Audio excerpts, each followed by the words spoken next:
Bonjour à tous, bienvenue pour ce nouvel audio. Alors aujourd'hui consacré à l'universalisme véritable, à l'unité transcendante de tous les phénomènes religieux, ce qu'on appelle, ce que René Guénon a appelé la tradition primordiale. Donc pour vous donner un peu mon point de vue par rapport à ça.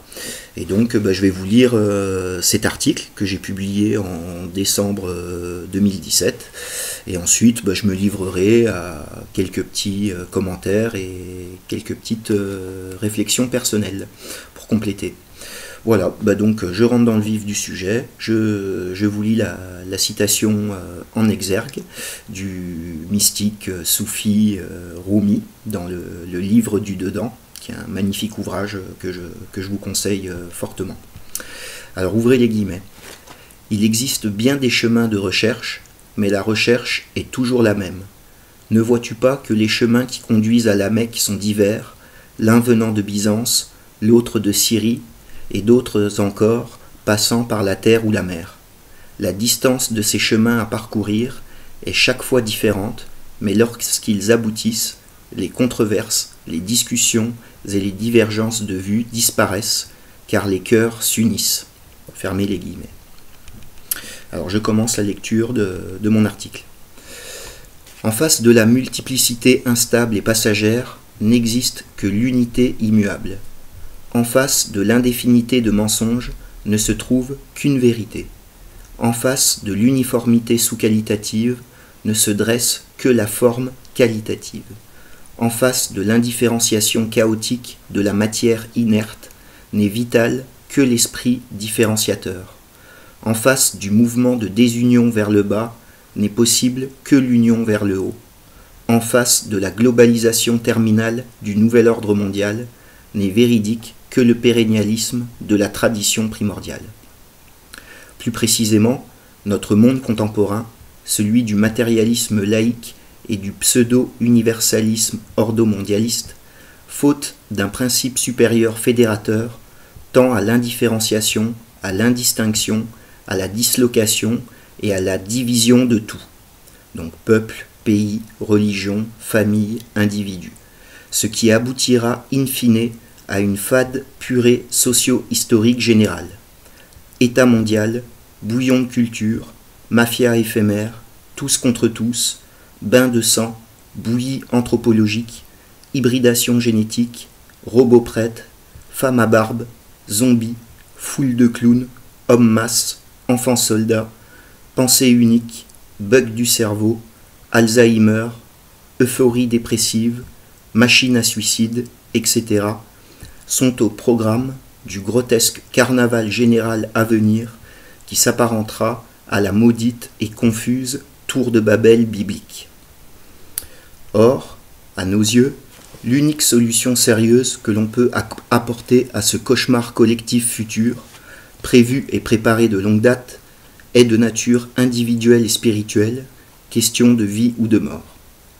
Bien entendu, nous ne parlons pas ici d'un individualisme égocentrique ou d'un isolationnisme défaitiste, mais bien d'un retour sur soi, d'une connaissance active de soi-même, qui, dans un monde traditionnel, est normalement assurée par l'initiation et ses rites de passage sélectifs, mais qui fait défaut aujourd'hui.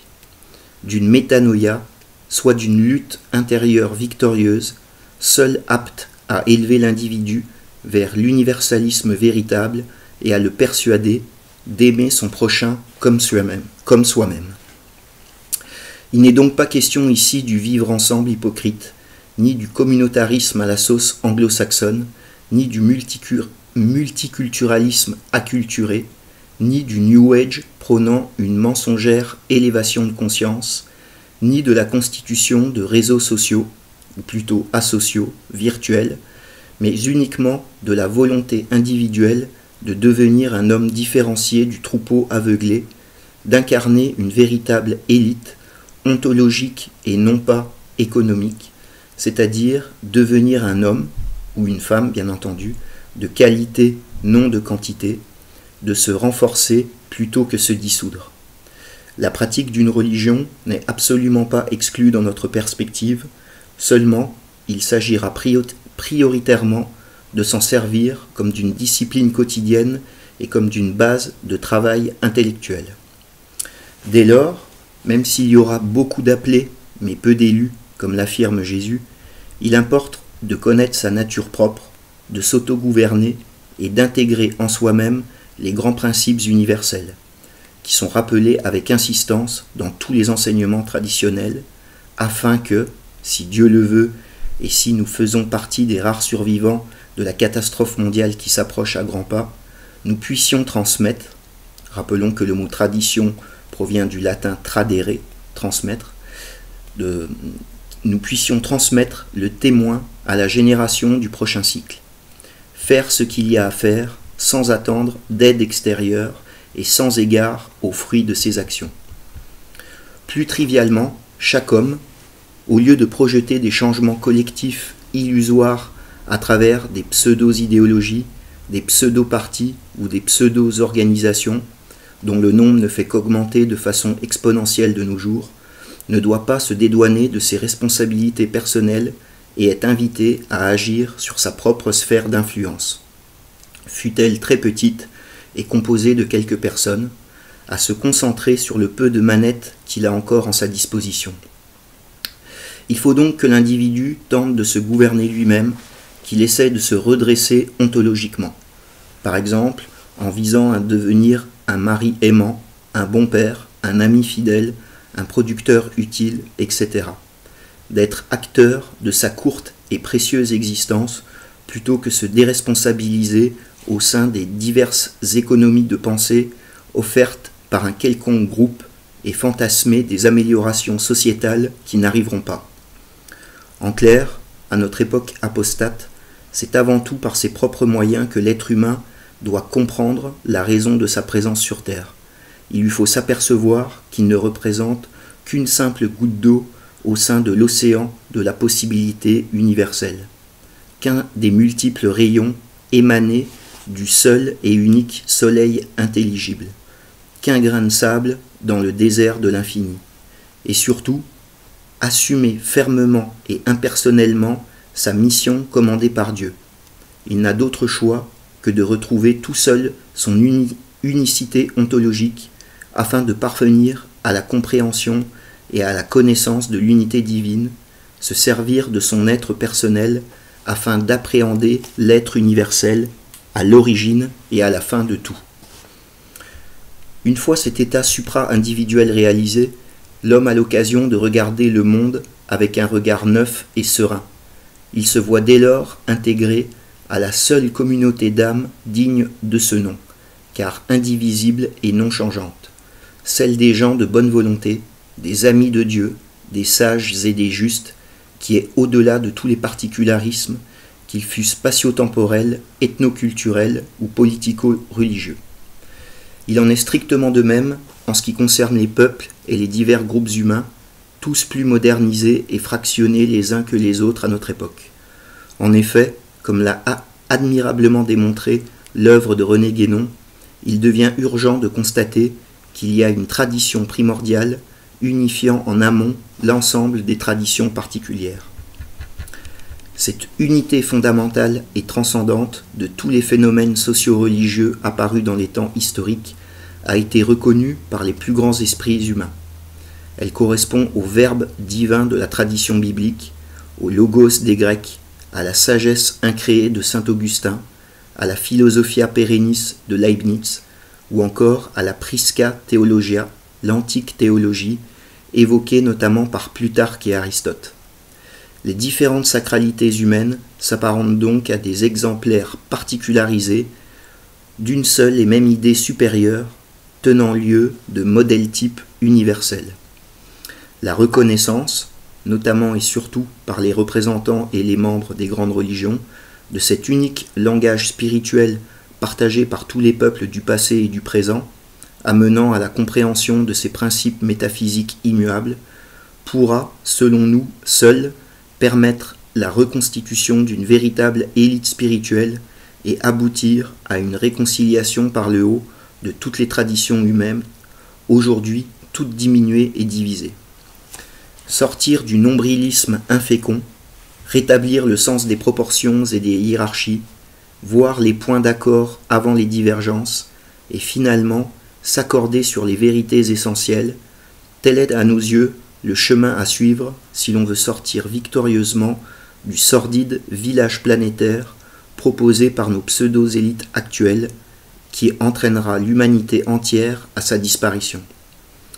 Nous terminerons ce court article en reproduisant, sans ordre particulier, certaines déclarations de nos illustres devanciers qui avaient bien reconnu, chacun à sa manière, l'unicité suprahumaine du genre humain et la vraie universalité de toutes les expressions particulières du sacré. Voilà, donc c'est la fin de cet article, et maintenant je vais vous citer donc des citations de différents auteurs, de différents penseurs, d'époques différentes, qui parlent justement de cette tradition unique et de ce véritable universalisme.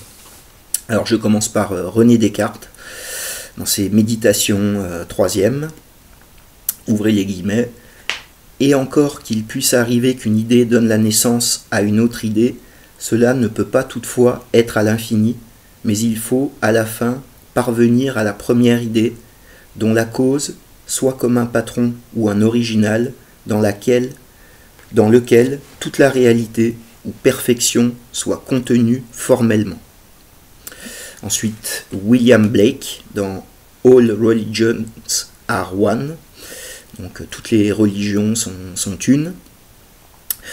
De même que tous les hommes sont semblables, encore qu'infiniment variés, de même, toutes les religions, comme toutes les choses semblables, n'ont qu'une seule origine. Ensuite, Philon d'Alexandrie, dans son De Specialibus Legibus, c'est un seul et même Dieu que d'un commun accord tous les Grecs et les barbares reconnaissent. Ensuite, le grand archéologue anglais Sir Arthur Evans, les coïncidences de la tradition dépassent la possibilité du hasard. Ensuite, Tayou Manavar, donc c'est un hymne à Shiva. Tu as été avec justesse l'inspirateur de millions de religions. Tu as fait en sorte que chaque religion, par son splendide déploiement de traités, de disputations et de sciences, ait, comme principe et finalité, la vérité. Ensuite, Anastasius Kircher. Les brahmanes ou gymnophysites sont aux Indes ce que les mages étaient en Chaldée, les kabbalistes chez les Hébreux, les philosophes chez les Grecs, les prêtres et les prophètes chez les Égyptiens.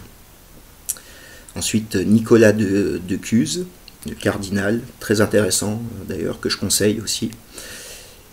Il y a donc une seule religion et un seul culte pour tous les êtres doués d'entendement, et cette religion est présupposée à travers la variété des rites. Ensuite, Jean Servier, que je cite très souvent, dans L'homme et l'invisible. Nous devons reconnaître l'unité de la pensée humaine face à l'invisible.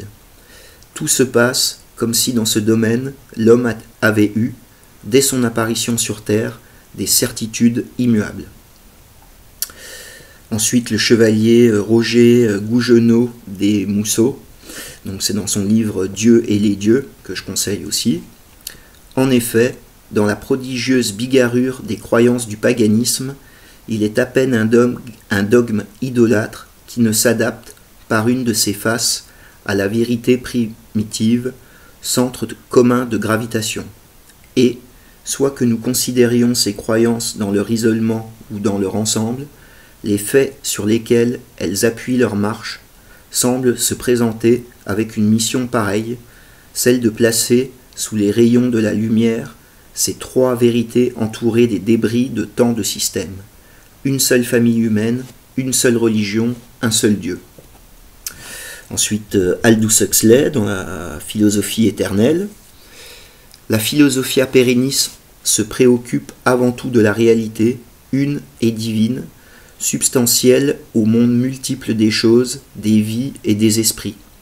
Or, la nature de cette réalité unique est telle qu'elle ne peut être appréhendée directement et immédiatement, si ce n'est par ceux qui ont élu de remplir certaines conditions, de se rendre aimants, purs de cœur, pauvres en esprit. Ensuite, donc c'est Coomaraswamy. Il y a de nombreux chemins qui conduisent au sommet d'une seule et même montagne. Leurs différences sont d'autant plus apparentes que nous sommes plus bas, mais elles s'évanouissent au sommet. Ensuite, Joseph de Maistre, le grand penseur contre-révolutionnaire, dans ses mémoires au duc de Brunswick, la vraie religion a bien plus de 18 siècles, elle naquit le jour que naquirent les jours. Ensuite, Plutarque. Aussi existe-t-il une doctrine qui se rattache à la plus haute antiquité et qui, des fondateurs des connaissances sacrées et des législateurs, est descendue jusqu'aux poètes et jusqu'aux philosophes. Son origine est anonyme, mais c'est une doctrine dont le crédit vigoureux et indéracinable se trouve fréquemment impliqué non seulement dans les discours et dans les traditions, mais encore dans les rites initiatiques et dans les sacrifices, tant chez les barbares que chez les Grecs. Ensuite, saint Augustin dans la Cité de Dieu. Cette chose même que l'on appelle aujourd'hui chrétienne existait chez les anciens et n'a jamais cessé d'exister depuis l'origine du genre humain. Ensuite, le grand soufi Ibn Arabi. Mon cœur est capable de toute forme.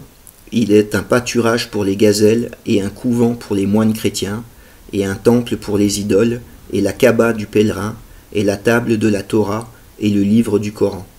Je suis la religion de l'amour, quelque route que prennent ces chameaux.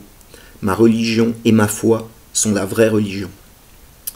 Ensuite, Giambattista Vico, dans la Science nouvelle. J'aime beaucoup d'ailleurs cette phrase. Des idées uniformes nées simultanément chez des peuples entiers inconnus les uns des autres doivent avoir une source commune de vérité. Ensuite, René Guénon, donc c'est l'introduction de sa thèse qui s'intitule la métaphysique orientale. J'ai pris comme sujet de cet exposé la métaphysique orientale. Peut-être aurait-il mieux valu dire simplement la métaphysique sans épithète, car, en vérité, la métaphysique pure, étant par essence en dehors et au-delà de toutes les formes et de toutes les contingences, n'est ni orientale ni occidentale, elle est universelle. Ce sont seulement les formes extérieures dont elle est revêtue pour les nécessités d'une exposition, pour en exprimer ce qui est exprimable. Ce sont ces formes qui peuvent être soit orientales, soit occidentales. Mais sous leur diversité, c'est un fond identique qui se trouve partout et toujours, partout du moins où il y a de la métaphysique vraie, et cela pour la simple raison que la vérité est une. Phrase exceptionnelle. Ensuite, William Law, dans La Voie de la science divine. Il n'y a pas un salut pour les juifs, un autre pour les chrétiens et un troisième pour les païens. Non, Dieu est unique, la nature humaine est unique, et la voie qui y mène est unique. Et c'est le désir de l'âme tournée vers Dieu. Ensuite, Julius Evola, dans l'Arc et la Massue, ce qu'on a appelé la méthode traditionnelle consiste à découvrir une unité ou équivalence essentielle de symboles, de formes, de mythes, de dogmes, de disciplines, au-delà des expressions variées que peuvent avoir le contenu dans les différentes traditions historiques. Ensuite, j'ai cité des textes sacrés. Donc là, c'est la Bhagavad Gita, le texte hindou. De la façon même dont ils m'adorent, je les récompense, car les hommes, de quelque horizon qu'ils viennent, en définitive, suivent mon chemin. Donc c'est Krishna qui parle, le soi universel. Et ensuite, une autre phrase de la Bhagavad Gita. Selon la manifestation du divin que tel ou tel adorateur souhaite vénérer avec foi, je rends, quant à moi, cette foi de chacun inébranlable. Alors ensuite, j'ai mis 3 citations du Coran. Ceux qui ont cru, ceux qui suivent la religion juive, les chrétiens, les sabéens, et quiconque aura cru en Dieu et au jour dernier, et qui aura pratiqué le bien, tous ceux-là recevront une récompense de leur Seigneur, la crainte ne descendra point sur eux, et ils ne seront point affligés. Ensuite, c'est ainsi que nous avons institué à chaque collectivité humaine une loi et une voie. Et enfin, il n'y a pas de communauté humaine qui n'ait reçu d'avertisseur. Voilà. Et enfin, c'est l'évangile selon saint Jean, et c'est le Christ qui parle. Dans la maison de mon Père, il y a de nombreuses demeures. Voilà, donc c'est la fin de cet article. Donc comme vous avez vu, il y a beaucoup de penseurs qui ont reconnu l'unité de tous les phénomènes religieux, de toutes les philosophies, donc toutes les traditions avec un petit t dépendent et dérivent de cette tradition avec un grand T. Alors ce que moi je voulais rappeler, c'est que la tradition primordiale, donc selon moi, n'est pas de ce monde. Elle est supra-humaine. Il n'y a jamais eu sur Terre une tradition unique qui a unifié le genre humain. Car comme je vous dis, ma pensée est cyclique. Donc au début d'un cycle, on part de la différenciation absolue. Donc il y a plein de peuples éparpillés sur Terre qui ont chacun, on va dire, un fragment de cette tradition primordiale supra-humaine.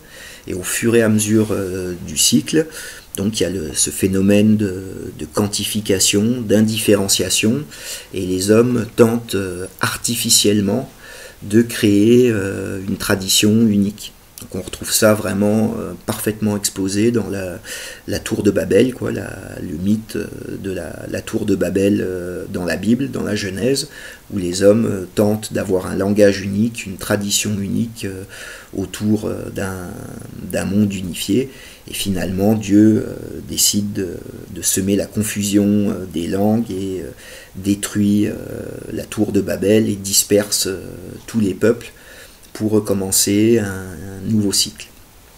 Alors cette tradition supra-humaine, c'est un peu nébuleux à concevoir, et là, pour moi, donc ça c'est mon avis, je pense qu'il faut se référer aux travaux d'Henri Corbin sur le monde imaginal, qui est le monde intermédiaire, le deuxième monde. Et en fait, ce monde imaginal, c'est là que le premier monde, donc celui des archétypes divins, des grands principes immuables, non changeants, va se refléter dans le psychisme. Et certains sages, certains élus de Dieu, certains justes, certains prophètes, on va dire, vont capter ces grands archétypes dans le monde imaginal pour les transmettre à leurs ouailles suivant une forme adaptée au temps et à l'espace. Donc, alors ce principe, je l'expose beaucoup mieux, je pense, et en détail dans mon dernier livre qui s'appelle Homo Mythologicus. Donc, je vais bientôt le sortir, l'auto-publier sur The Book Edition. Je ferai une vidéo de promo où je lirai l'arrière de couverture et je ferai un petit commentaire et résumé de ce livre qui va sortir, je vous dis, dans quelques semaines. Je galère un peu à créer le livre, ça correspond pas toujours à mes attentes, donc j'attends d'avoir un bon modèle pour pouvoir le mettre définitivement sur le site et faire la promo.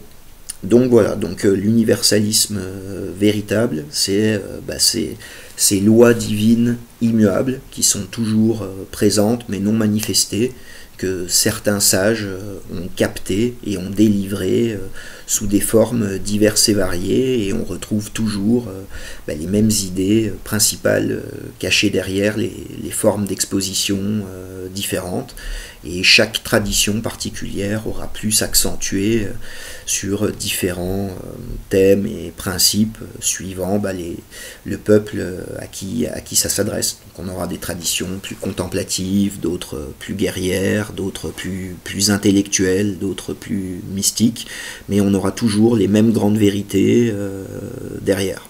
Voilà. Et donc tout ce qui est courant New Age ou volonté d'établir une religion mondiale, c'est toujours des hommes en fin de cycle qui sont perdus, et on n'arrive jamais à cette unité générale du genre humain et cette unité spirituelle.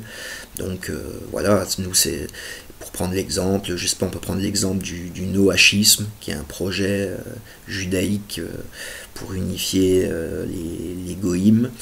Et bah ça va forcément foirer et se casser la figure, ou justement le New Age, cette volonté de faire une espèce d'amalgame et de syncrétisme et de religion mondiale, et qui en fait est sentimentaliste et incomplète et fausse.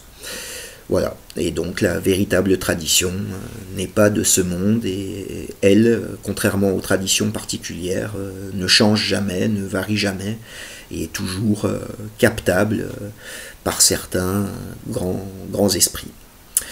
Voilà, donc voilà pour cet article. Alors je vais vous retrouver, je pense, plusieurs fois dans le courant du mois de septembre. Surtout, donc je vous dis, je ferai une vidéo de promo du Homo mythologicus quand le livre sera bien construit, on va dire, sera bien publié. Je vous mettrai les liens du site pour vous le procurer.